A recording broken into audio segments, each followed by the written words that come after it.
of something withheld, something that belonged to the softer territory of longing rather than wrongdoing. Even David's name, the man from the forgotten statement, returns to conversations with a curious weight.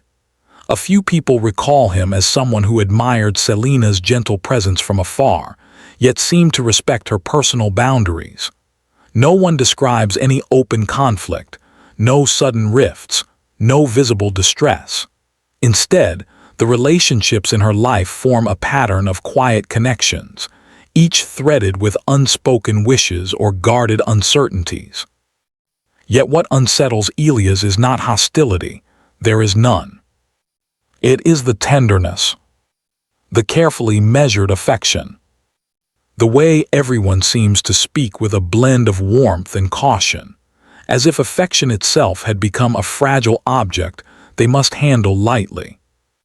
The tension is emotional, not confrontational, and in that tension, Elias senses a deeper story, a web of subdued attachments where loyalty could blend with fear, where fondness could create unexpected obligations, and where even gentle promises might carry unanticipated weight.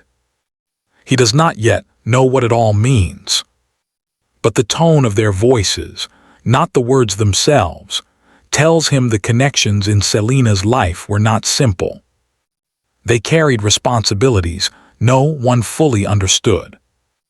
And perhaps in those responsibilities, the original uncertainty began. 5. Old secrets unfold, revealing betrayal and hidden personal motives. The past has a way of returning softly, not as an accusation, but as a whisper that settles into consciousness before anyone can brace against it. Lena brings Elias a box one afternoon, its labels nearly faded. Inside are the diner's informal logs from the mid-90s, shift swaps, scribbled notes, tiny reminders in the margins. Most are ordinary, but in the midst of these patterns, something gentle yet telling emerges. Hallie's name appears beside Selena's far more often than chance would suggest. Sometimes in Selena's handwriting, sometimes in Hallie's. The exchanges are marked with short phrases. Thanks, owe you one, next time mine.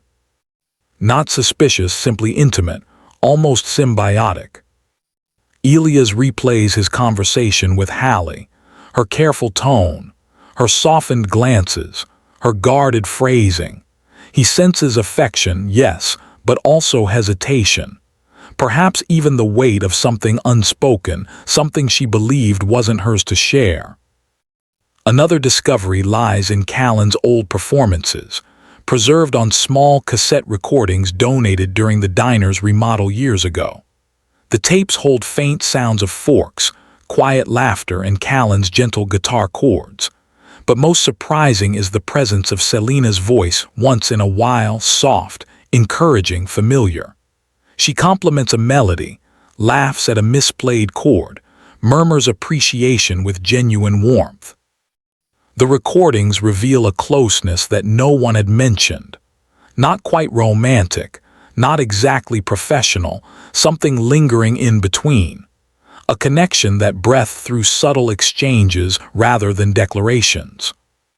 Then there is a letter, folded, unsigned, and tucked inside the logs as if accidentally hidden during a shift. The handwriting is small and careful, the ink slightly smudged. Though it holds no decisive accusation, its emotional tone is unmistakably weighted. I know you're trying to protect someone, but you don't have to carry everything alone. You can trust me. If you want distance, I'll give you that. If you want honesty, I'll give you that too. Just don't disappear without letting me know where you stand. There is no name. There is no date. Only an aching sense of someone reaching for her with hope threaded into uncertainty. Elias reads the note several times. It does not speak of wrongdoing, it speaks of burden, of connection edged with quiet worry, of someone who cared enough to sense Selena's internal shift long before anyone else did. As these fragments accumulate, A picture begins to form, not of conflict, but of complexity. Selena had been balancing delicate trust from multiple people, each unaware of the other's depth of feeling. In her effort to protect everyone, she may have found herself carrying more emotional responsibility than anyone realized. A gentle betrayal often occurs not from malice, but from forgetting that one person can only hold so much. If she hid something, it may have been to shield others from consequences they never saw coming. And if others assumed too much about her calm exterior, it may have left her with choices no one could fully understand. The secrets rising now are not dramatic, they are intimate, quiet, human. They reveal not a conspiracy, but the subtle ways affection and expectation can entangle themselves, turning care into an unintended burden. A burden heavy enough to reshape someone's inner world. And perhaps to change the course of a single early morning in 1995. 6. Twist exposes the innocent as quietly manipulative and morally unclear. It begins with a simple phone call, not dramatic, not abrupt, simply a calm reply to a message Elias had left days earlier. David Rios agrees to speak with him. The conversation takes place over video, the frame of David's screen revealing a tidy living space, quiet and warmly colored. He seems gentle, reserved, soft-spoken, exactly as remembered. Yet as they begin talking, Elias notices small cues that do not match his recollections. A slight tightening at the mention of certain names, careful phrasing, the steady removal of responsibility from each memory David shares. I cared about her, David says softly. Everyone did, she was thoughtful. Yes, Elias replies. Thoughtful people often draw others in. David smiles at that, but the smile flickers. When Elias asks about the night he saw her with someone behind the diner, David's tone shifts, not defensive, but controlling in its softness. I only wanted to help, David says. She trusted me, she told me things. What kinds of things? Elias asks. Oh, just her worries, the things she carried. Yet he doesn't describe the worries. Instead, he describes his role in her life, how she came to rely on him, how he listened, how he gave careful advice. Almost too careful. Elias feels a faint unease. Something in David's language suggests he believes closeness grants him authority over the narrative. Not openly, not harshly, but quietly. His version of events is polished, reassuring, subtly positioning himself as the one person Selena leaned on. When Elias brings up the unsigned letter, David's expression shifts again. That wasn't from me, he says quickly, too quickly. Are you certain? Elias asks gently. I never wrote anything like that. She knew where I stood. There is a softness in David's voice that should be comforting, but instead feels structured, as if he is shaping the truth rather than remembering it.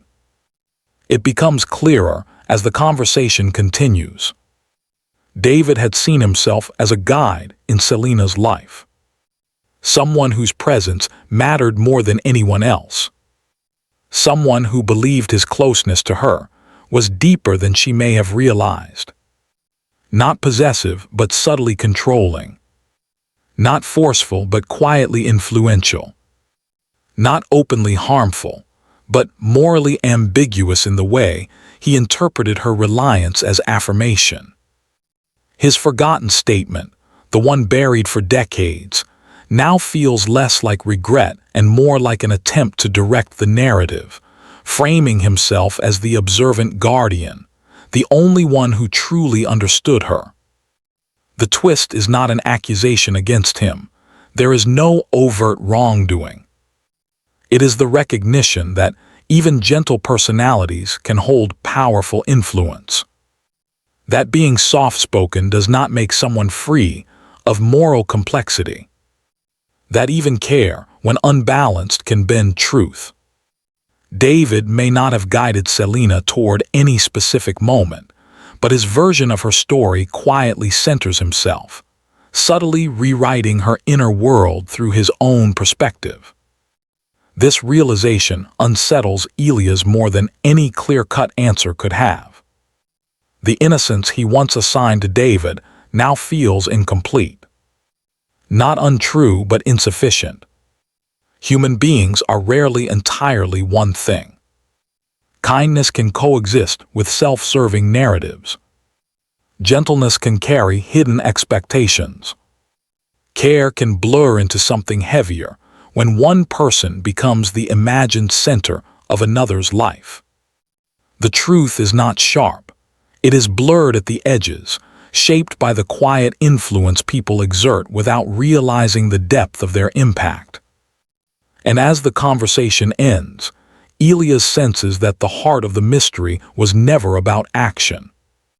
It was about emotional gravity, the way people pull on one another, sometimes without knowing their own strength. 7 concludes with open-ended moral tone, hiding truth saves someone. When the conversations finish, when the old notes are returned to their boxes, when the town goes on with its quiet rhythm, Elias sits alone in his office, watching the desert evening drift toward dusk. The reopened file lies on the desk, not closed, not solved, simply present. A reminder that some stories do not end in sharp clarity, but in gentle understanding. He thinks of Jo, watching from her window with quiet uncertainty. He thinks of Hallie, carrying unspoken tenderness that she still feels obligated to guard. He thinks of Callan, whose admiration shaped his memories more than any event ever did. And he thinks of David, whose soft influence extended farther than he likely realized, shaping Selena's emotional landscape in ways that defy simple labels. In the end, no single person holds the key. No single truth rises above the rest. Selena's final moments remain deeply personal, connected to many hearts, yet belonging fully to none of them. Elias understands now that revealing every detail might bring more confusion than calm. Some truths, especially emotional truths, are too intertwined with fragile lives to be dissected publicly. To preserve them is its own kind of compassion. So he writes a final note in the file, not a conclusion, not a judgment. Just a reflection. Some stories breathe in the spaces between people. To unravel them entirely is to risk undoing the quiet balance they still hold. Let her memory remain whole, even if her truth remains partly unseen. He signs the note, closes the folder gently, and places it back into the drawer. Outside, the desert night settles softly over the town. Somewhere in the distance, wind moves through the dry brush, carrying the familiar hum of lives continuing. Elias steps outside and stands beneath the pale sky, not expecting closure, not seeking certainty, only accepting the quiet truth that has emerged. Sometimes acknowledging a mystery with tenderness safeguards more hearts than solving it. Sometimes the kindest act is to let the unanswered remain undisturbed. And in that gentle restraint, a different kind of justice breathes, not the justice of clarity, but the justice of care. The past exhales. The night deepens. And the story settles into silence, where it perhaps always belonged,